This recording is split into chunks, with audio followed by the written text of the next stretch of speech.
எடப்பாடி பழனிசாமி இதை பேசும்போது பொள்ளாச்சி சம்பவத்தை பேசிட்டு எல்லாத்தையும் பேச, வாச்சாத்தி சம்பவத்தை சொல்லிட்டு அதுக்கப்புறம் பேச சொல்லுங்க. பொள்ளாச்சியில என்ன நடந்தது, பொள்ளாச்சியில பெண்கள் எப்படி ஆளானாங்க, இதை செய்தது யார், எத்தனை அதிமுக காரர்கள் கைது செய்யப்பட்டாங்க, அவர்கள் என்ன பொறுப்புல இருந்தாங்க, இதையெல்லாம் எடப்பாடி பழனிசாமி சொல்லிட்டு பொள்ளாச்சி சம்பவத்தை சொல்லிட்டு வாச்சாத்தி சம்பவத்தை சொல்லிட்டு அதுக்கப்புறம் பேச சொல்லுங்க.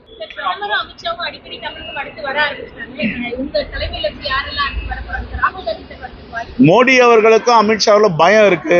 ஏதாவது தமிழ்நாட்டில் போயிட்டு ஒரு மாற்றத்தை ஏற்ப முயற்சி பண்றாங்க.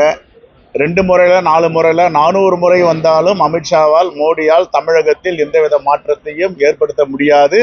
தமிழ்நாடு மண் பாஜக RSS கூறிய மண் இல்லை. இது சமூக நீதிக்கான மண், விழிப்புணர்வு உள்ள மண். தமிழ்நாட்டு வாக்காளர்கள், தமிழ்நாட்டு மக்கள் புத்திசாலிகள். அவ்வளவு எளிதாக பிஜேபி ஏமாற்ற முடியாது. பிஜேபி கூட இருக்க அதிமுகவும் திரைமறைவில் ஒளிந்து கொண்டு பிஜேபியுடைய அஜெண்டாஸ், பிஜேபியுடைய திட்டங்கள் நிறைவேற்ற முயற்சி பண்றாங்க. தமிழ்நாட்டு மக்கள் தக்க பதிலடி கொடுப்பாங்க.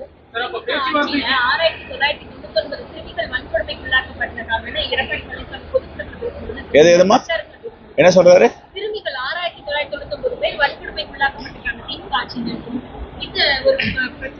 எடப்பாடி பழனிசாமி இதை பேசும்போது பொள்ளாச்சி சம்பவத்தை பேசிட்டு எல்லாத்தையும் பேச. பொள்ளாச்சியில என்ன நடந்தது, பொள்ளாச்சியில பெண்கள் எப்படி ஆளானாங்க, இதை செய்தது யார், எத்தனை அதிமுக காரர்கள் கைது செய்யப்பட்டாங்க, அவர்கள் என்ன பொறுப்புல இருந்தாங்க, இதையெல்லாம் எடப்பாடி பழனிசாமி சொல்லிட்டு பொள்ளாச்சி சம்பவத்தை சொல்லிட்டு வாச்சாத்தி சம்பவத்தை சொல்லிட்டு அதுக்கப்புறம் பேச சொல்லுங்க. ஓகே,